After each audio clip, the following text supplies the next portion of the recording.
Just because you can doesn't mean that you should. Am I right?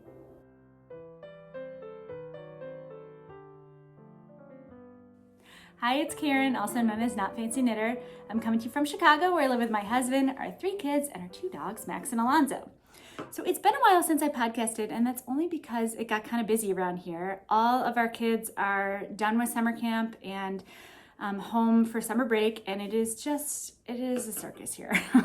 Every time I sit down to record, someone decides that it's a really great idea to cook something on the stove, semi-unsupervised, to disastrous effect, or paint with a whole bunch of paints on their bedroom floor to disastrous effect, or some other just ridiculous, messy project.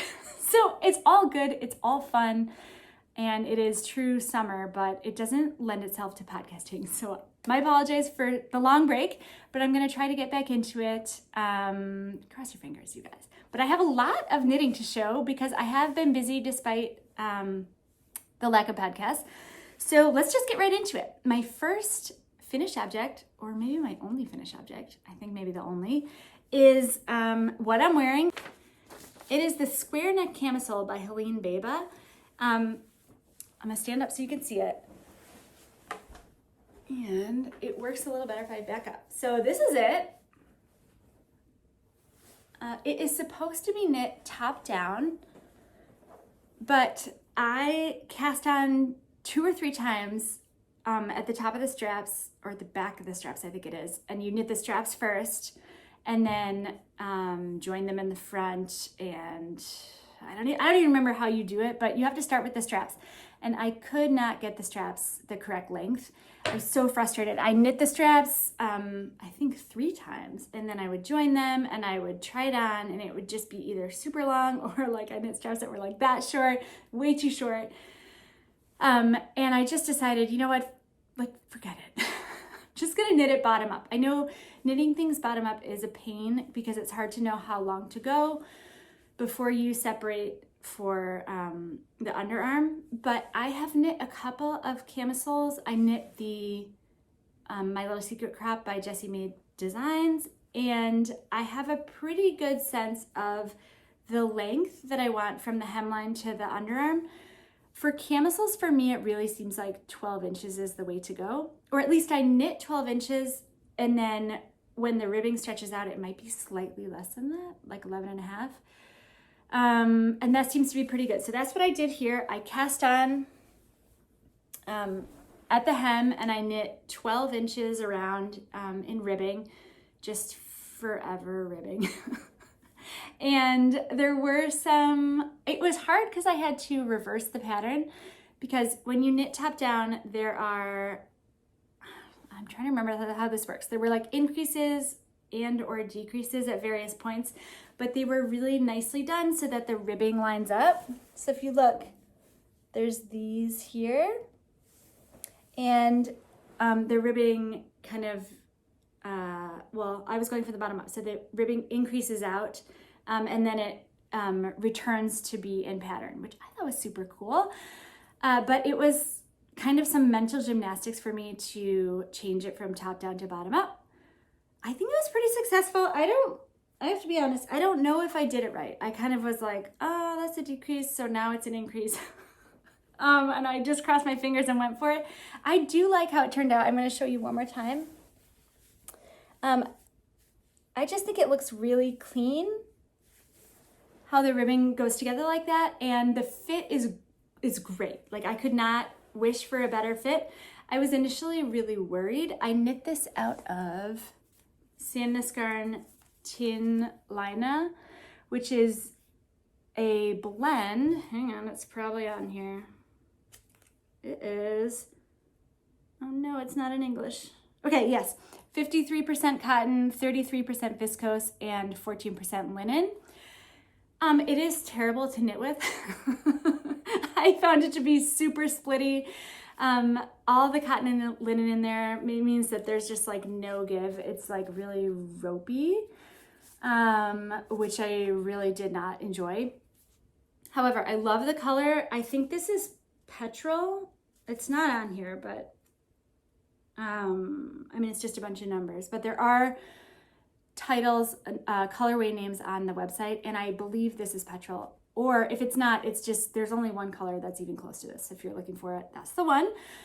I love the color and I love the resulting fabric. It is super drapey. Like, I don't know if you can tell, but it's really thin. I was initially worried that it would be too see-through because when you're knitting it, it just looks incredibly see-through. Despite the fact that I knit this, it was such a small needle. I want to say it was like a 2.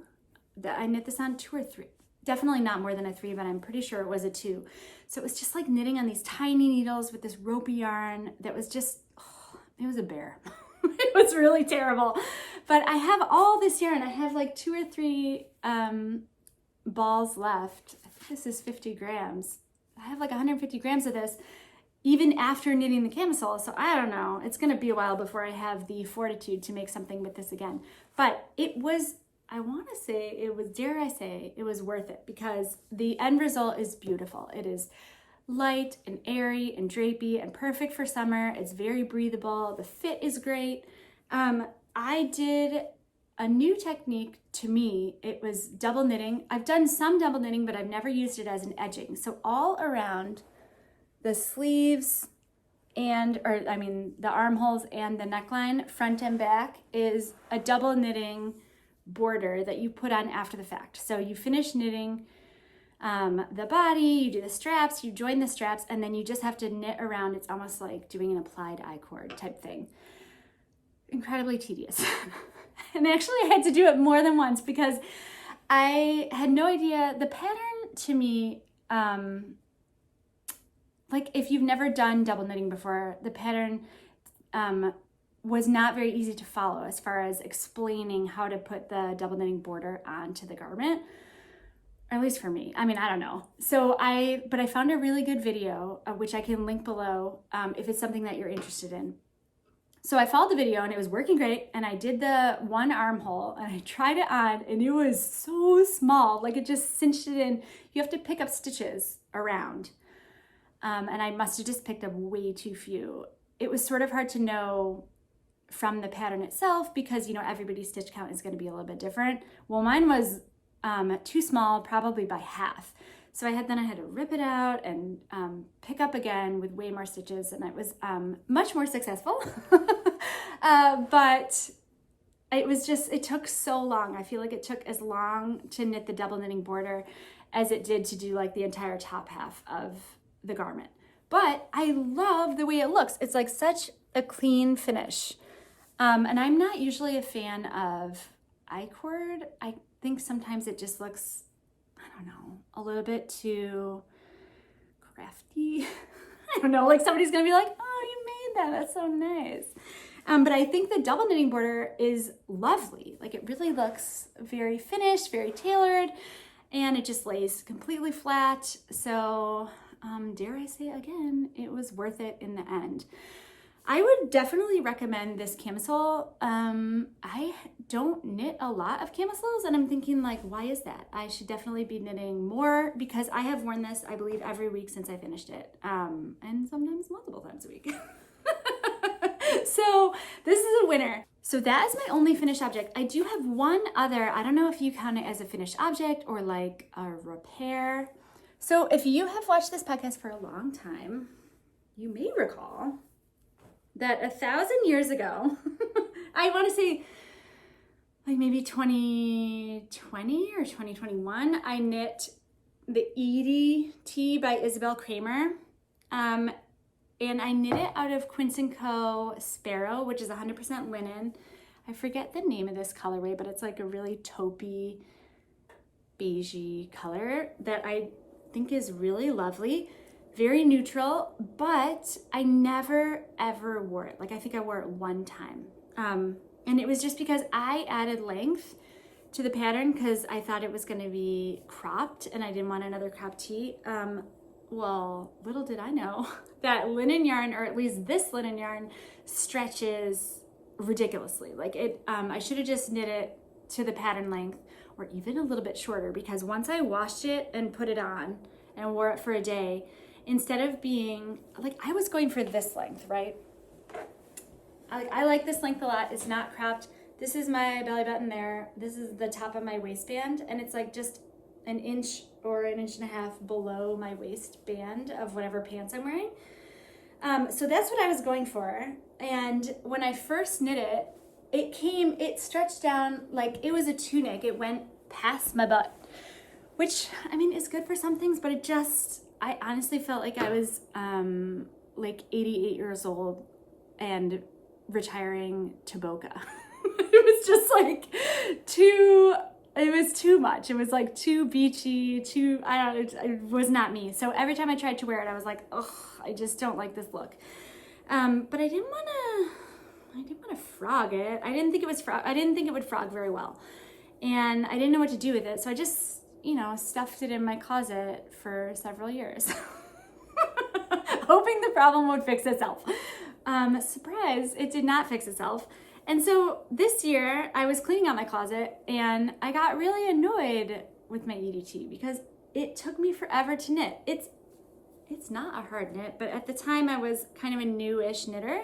So it was really not an easy one. The linen yarn, although it is drapey and lovely now, again, was super ropey when I worked with it because before you wash linen, it's just very, it's plant fiber, so there's not a lot of give there or any stretch there.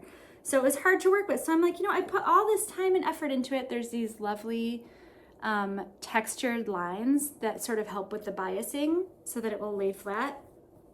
And I never wore it. So I was like, all right, I'm gonna fix this. I'm just gonna fix it. And I don't know why I decided to do it at the moment I decided to do it. My kids were literally in the bathtub, in my bathroom, and I was in my bedroom, and I was like, I'm just doing it now.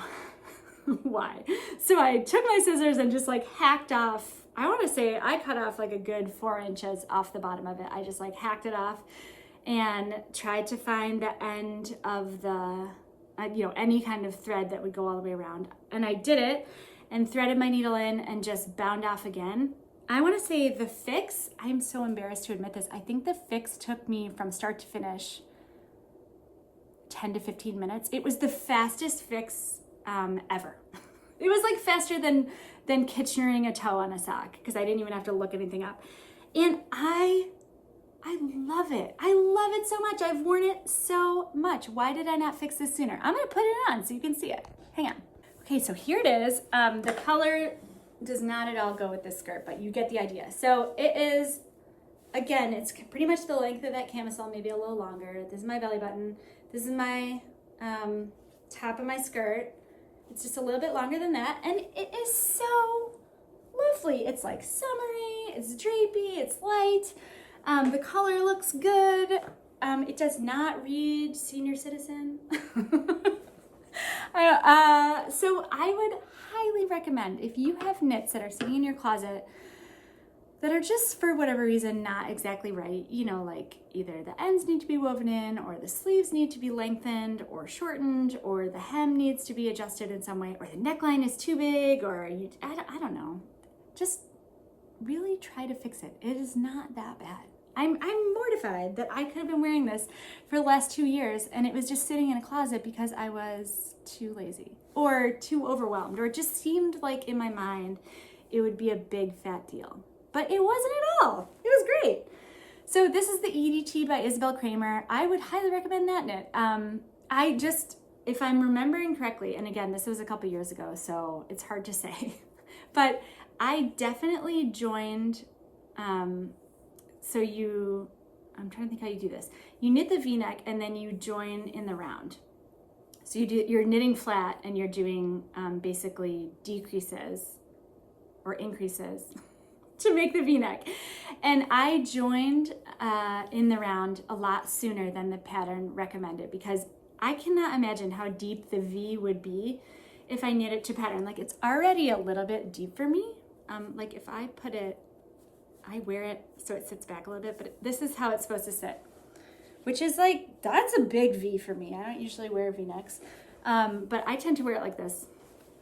So that's fine. But if you are not up for a really deep V, just be mindful of that and join a little sooner because, again, the linen stretches. So I think when I joined, when I was knitting it, it was kind of came to here, but then through wear, it has definitely sort of like lowered. Everything has lowered on me, on the clothes, all of it. So just keep that in mind. This is the EDT super successful fix. So that was great. That's all I've got for finished objects, but I do have a couple of works in progress I want to talk about. So my first work in progress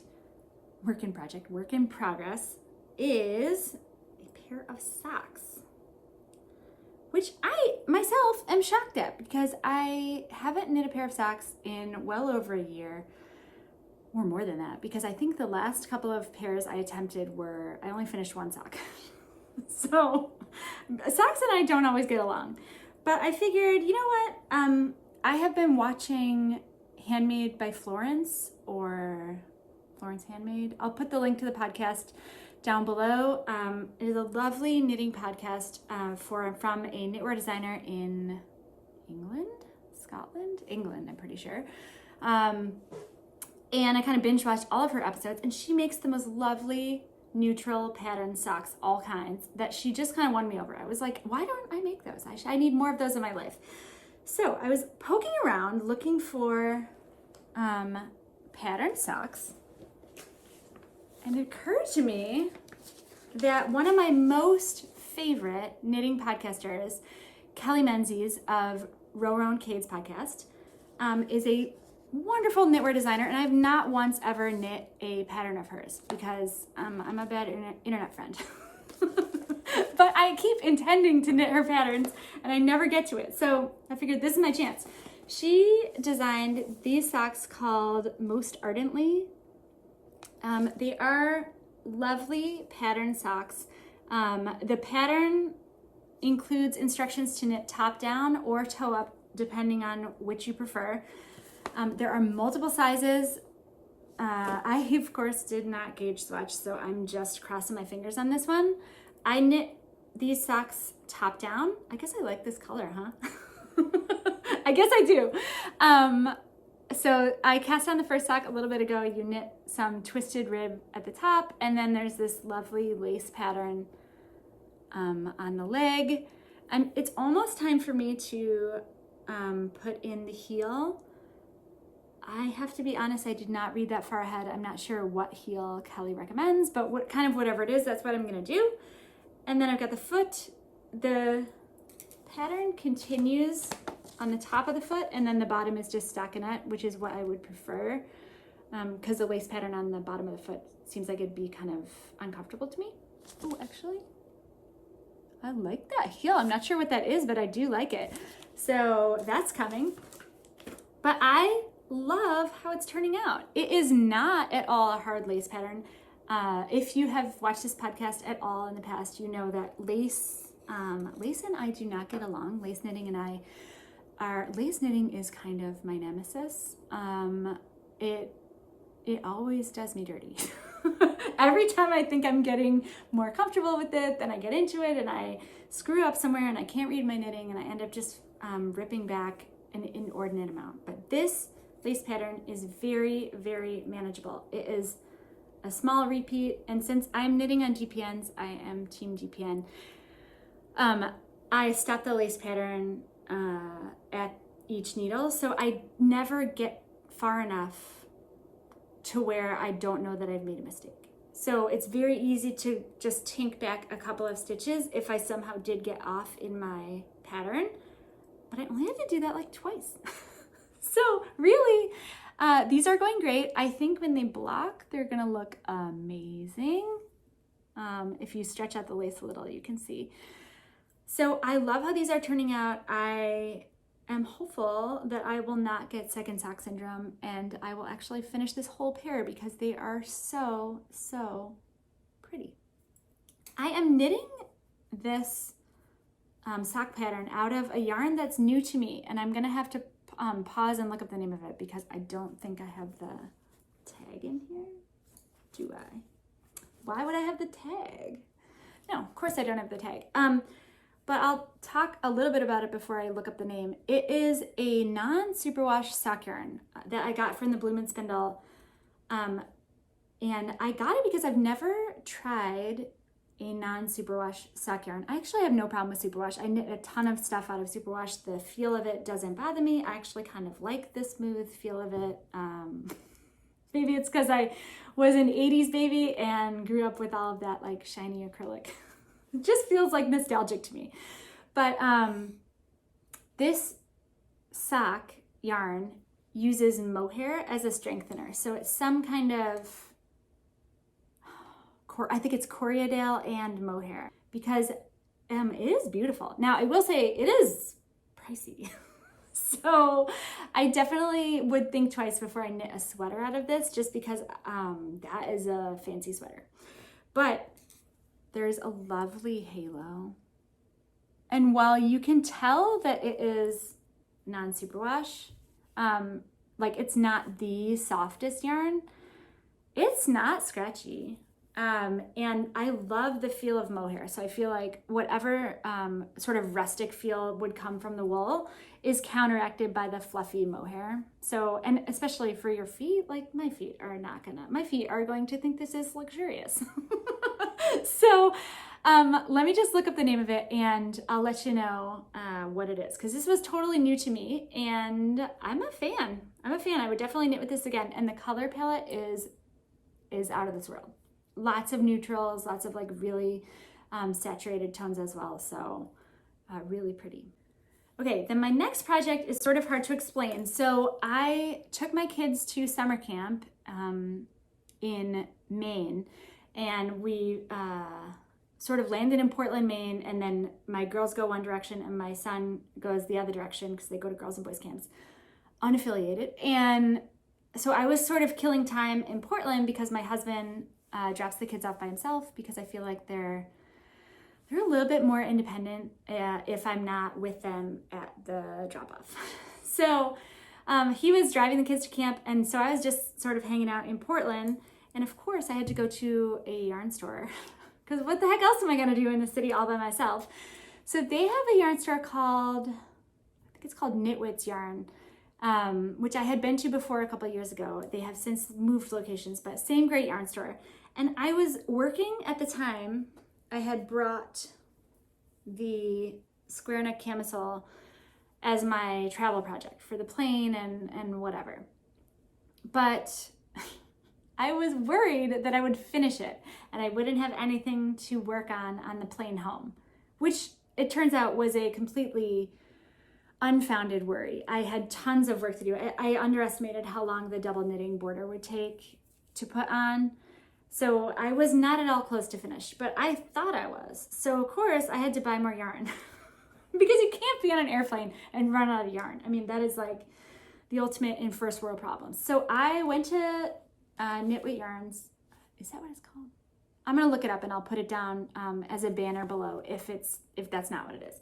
But I bought 5 or 6 skeins of Quince & Company Tern, which is 75% wool, 25% silk. It's a fingering weight. Is it a fingering weight? Let's look. Yeah, it's a fingering weight. You know, people put stuff in meters and then I'm like, is it? I'm pretty sure it is. It's a fingering weight yarn. This is the color, what's it called? Mist. It's like a really light blue, which I love. I bought a bunch of it, and I didn't end up casting anything on that trip. But when I got home and I finished my square neck camisole, I did. So what I wanted was, one time a long time ago, like many moons ago, before I had kids, right after I got out of college actually, had a sweater. It was short sleeve and it was super soft, which this is a nice yarn, but I wouldn't call it super soft. But I had a sweater that was like a batwing sweater, short sleeve though, or maybe Doleman sleeve. I don't know if there's the same or different. It was one of those ones where like the underarm fabric is just like triangular. It's not sounding great. But I looked on Ravelry for sort of a short sleeve, Doleman sleeve sweater, and I didn't see anything that was kind of what I was looking for. So here's where I get myself into trouble, because I was like, well, I could probably just make it up, right? I mean, I'm not a knitwear designer, but like, it didn't look that complicated. Have I knitted a Doleman sleeve garment before? No. No, I have not. Have I drafted a pattern before? Nope, I haven't done that either. But I was undeterred. So what I have in my mind is a short sleeve sweater with a really big rib at the hem. So I was gonna knit it bottom up because I don't know how to do Doleman sleeve top down. I don't know how to do it bottom up either, but it seemed that it would be a little easier that way. So I cast on at the hem, and I knit this giant tube of 1x1 ribbing because I just really want the sweater that I used to have, this like mythical sweater in my mind, had a huge ribbing section, just really fitted at the hip almost. And then it was a little bit blousy after the ribbing, and it kind of just went straight up to like a little short sleeve like this. And then there was like a ribbed cuff, like a pretty thick ribbed cuff. And it was a Doleman sleeve in between. So that's what I'm going for. I have no idea if that's possible. What I am currently doing is I cast on this giant cuff, and I just finished knitting it. It was a bear to knit. It was just 1x1 ribbing forever and ever. And then I am basically adding increases on both sides.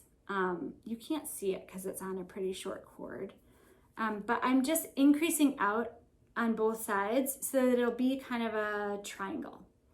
And then once I get to the height that I want to start the sleeves, then I will probably divide and knit the front flat and the back flat.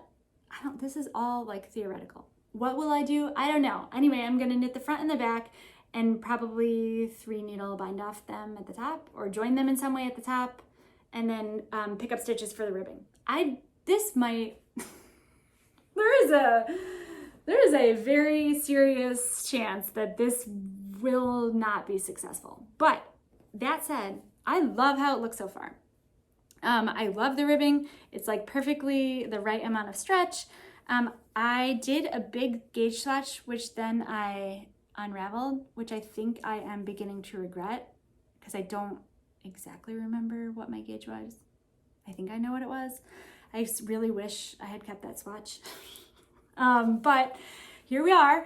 But I like the fabric that I'm getting. I knit the cuff on like a US 1. It was the smallest needle. But I really wanted it to be like really tight ribbing. And that's kind of like the structural foundation of the garment. And then I'm knitting the stockinette portion of the body on, what are these, 3s, 4s?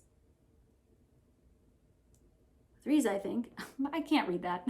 I don't know why I look. Whenever I need to read a needle size, I have to like go to the window and stare at it. And I have to ask my kids like, what does that say? Because now I'm 1,000 years old, I think. I don't know. It's so sad. So I think it's a 3. But it's like pretty, I don't think it's gonna be drapey, but it's not gonna be like stiff where it can basically stand up by itself. And I'm just gonna increase out and cross my fingers. Now, I'm starting to worry that I will run out of yarn. I don't know. This project is a little bit, it's a little bit of a doomed project, but I'm hopeful because in my mind, this sweater looks amazing. All right, so that is it for projects, if you can believe it. That is all that I'm working on. I've been knitting a ton, but I feel like I don't have that much to show for it. I don't know. That's what I'm working on. I have one more thing that I need to work on. So if you recall, I knit these house slippers. They're felted and they were so cute. And they were really fast to knit. I wanna say I knit a pair of them in a weekend. And then you just throw them in the washer and dryer and they felt right up. But mine have huge holes in the bottom. And then my dog got it, so now it's like fully wrecked. It's okay because it was just leftover scrap yarn, and I wore them into the ground. So I would love to knit another pair of house slippers because it's a great pattern. It's free. I'll link it down below. I don't remember the exact name of it, but it was quick and easy and really useful. And in fact, you don't even need to do ribbing. It just like the stockinette curls over and it has this cute little ridge at the top. So these are on my list to make another pair of at some point. If I have more superwash yarn, non-superwash. I don't know if I think I still have some non-superwash yarn that I'm not a huge fan of left over from when I was trying to dye yarn. I don't know. So that's on the horizon. But I have a bunch of yarn to show because my husband is the nicest guy and he went on a trip. He took my daughter to Vermont to go fly fishing. He likes to take the kids on weekend trips, just like one-on-one trips with them. And my daughter's 8 and he was like, where do you want to go? They had gone to New York previously, and I believe DC. And so he sort of left it up to her if there was somewhere, you know, not too far that she might want to go see. And he was thinking like, you know, maybe we'll go to St. Louis, or maybe we'll, you know, go to like a museum somewhere. She was like, can we go fishing? And that's not going to sound very funny to you because you haven't met my husband, but if you had met my husband, you'd be cracking up right now because he is many things, but he is not a fisherman. So he's like, okay, like what kind of fishing? So he found this place in Vermont that does fly fishing for kids, and so they went out there for the weekend. Point being, he found a place that sells yarn, and he knew enough to get some. So he brought these back. They are so lovely. Okay, what does it say? It's from Hildene Farm in Manchester, Vermont, which is the Lincoln family home. My husband loves Abraham Lincoln, so I didn't even know that. Maybe this is Lincoln's house? I don't know. I'd have to look it up. I clearly didn't look it up, but there's it's 50% wool, 50% alpaca, undyed yarn. So it's just the natural, is it all undyed? Let's look. It is. Oh. There's this lovely cream color. There's kind of a barber pole, cream and dark brown. I think that's dark brown, or it might be black. I think it's dark brown. And then there's this beigey gray color. So I have 6 skeins of it. Each skein is 200 to 225 yards per 100 grams. So I don't know, I'd have to weigh it. Is this 100 grams? It probably is. So I've got a lot, but I'm not sure what to do with it because it is 3 colors. So I don't know, accessories, some kind of, I keep seeing a lot of like slipovers or sort of collars that I'm really liking the look of that. So maybe I'll do something like that. To be continued. So I don't have any more yarn, but I do have some sort of administrative stuff. So if you participated in the knit along for this channel, I am so sorry that I took my unexpected break sort of right when the knit along was supposed to wrap up. We were doing the You Can Do It KAL just to inspire us to try new things to us, try new yarns, try new colors, and new techniques just to sort of get out of our comfort zone. And that knit along has wrapped up. So we have some prizes to give away. The first prize is this project bag from Beautiful Sister, and I have just done a random number generator for the Instagram hashtag and the Ravelry group. So if you posted in either or both of those, you'll have a chance to win any of the prizes. So I pulled 3 names I got for this project bag. I got the Hooligan Knitter, which is Sierra. And it turns out Sierra has a new podcast. So currently there's 4 episodes up. It's called the Hooligan Knitter. Hang on. So I watched episode 1 and episode 4, but I still have to do 2 and 3. And it is so awesome. I love to see when people finally just rip the Band-Aid off and decide to podcast. Your podcast is amazing. You guys should all go check it out and show Sierra some love. And in the meantime, I'm going to send you this project bag from Beautiful Sister so that you can pop in one of your projects. She knits beautiful sweaters and socks and all kinds of things, so definitely worth a watch. So just reach out to me in any way that you can. DM me on Instagram or TikTok, or email me at ayarntale@gmail.com with your actual human name and actual human address. And I will pop this in the mail to you. Congratulations. Sierra knit the Claire de Lune socks by the Petite Knitter, and they were her first colorwork socks. They turned out so awesome. I tried colorwork socks once and could not fit them over my toes. They were so tight. So props to you for making that happen. Okay, then our second prize is this skein from Beehive Yarns. It is 80% superwash merino, 10% cashmere, and 10% nylon, 100 grams per 437 yards of fingering weight. It is the colorway Dusty. Well, it says Equinox and Dusty, so I don't know if Equinox is the base or the colorway, or likewise with Dusty, but in any case, this is it. And our winner of this skein of yarn is Scrubby Me.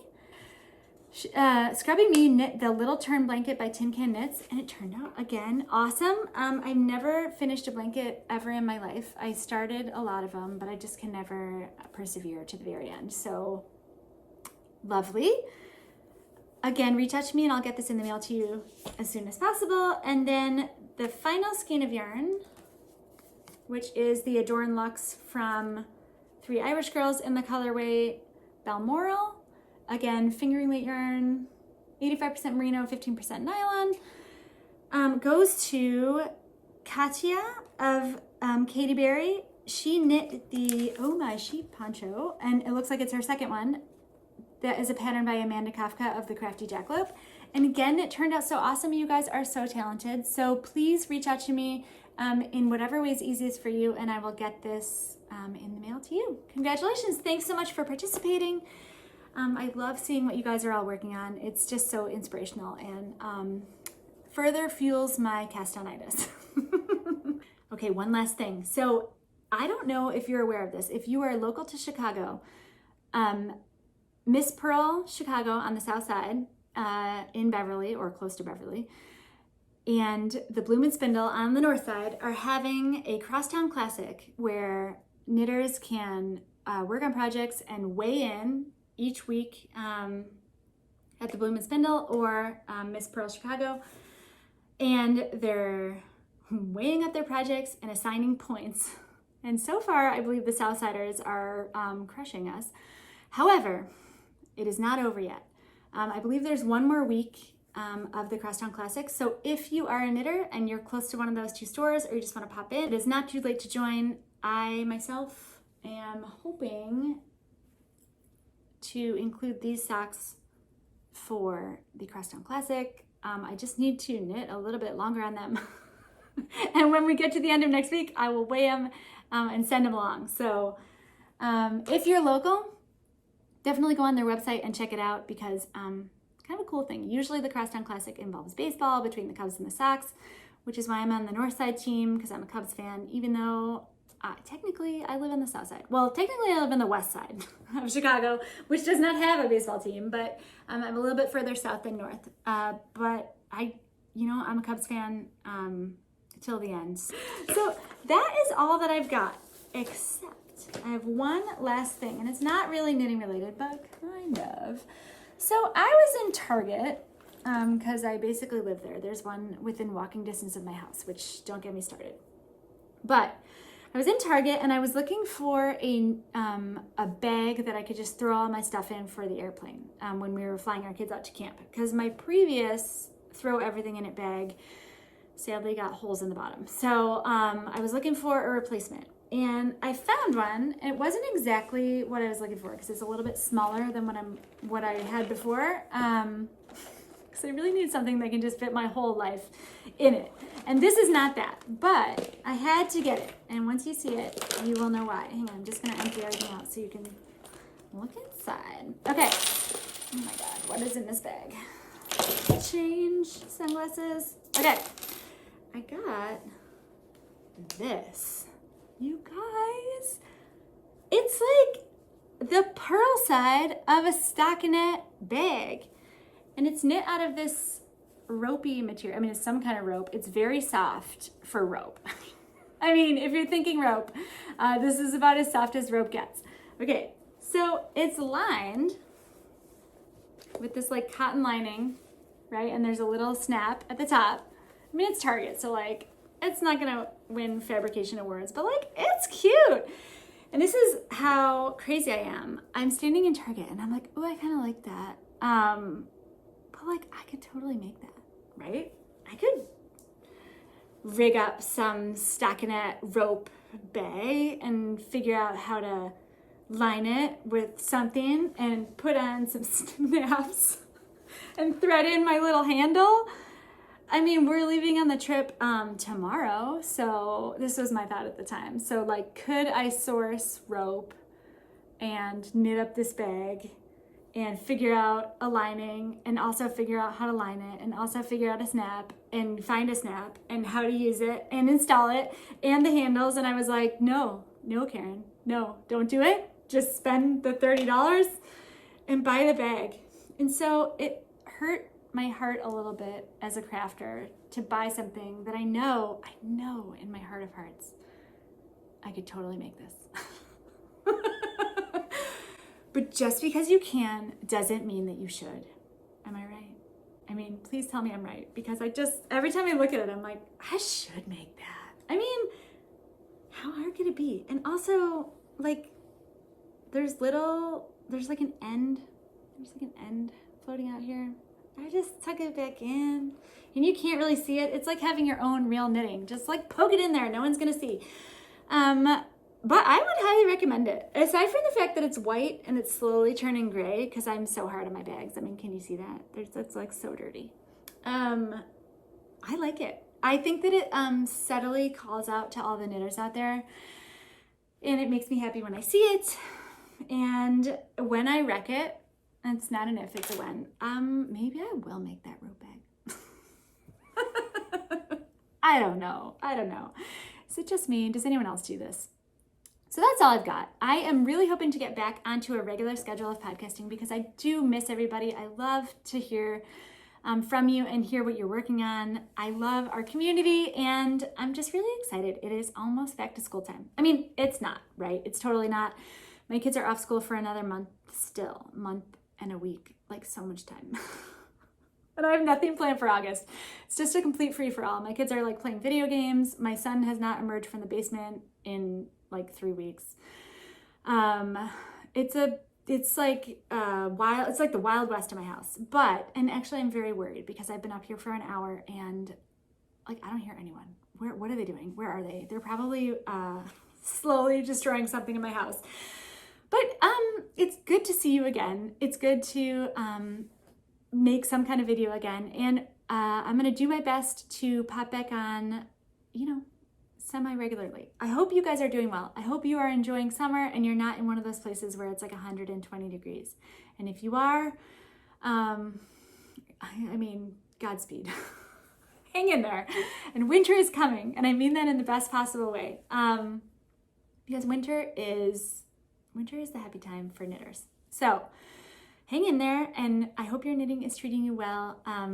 If you'd like to reach out, I would love to hear from you. If you won one of the prizes, please do reach out because I'd like to get these out to you. If you were the winner of the past prize for the 3,000 subscribers of this channel, I am mortified to say that I just mailed your prize today. So I didn't forget.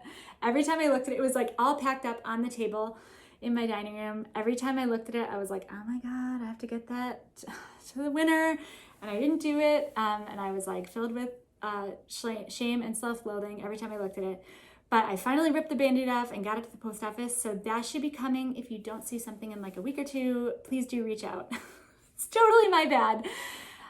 Thank you so much for watching, and happy knitting.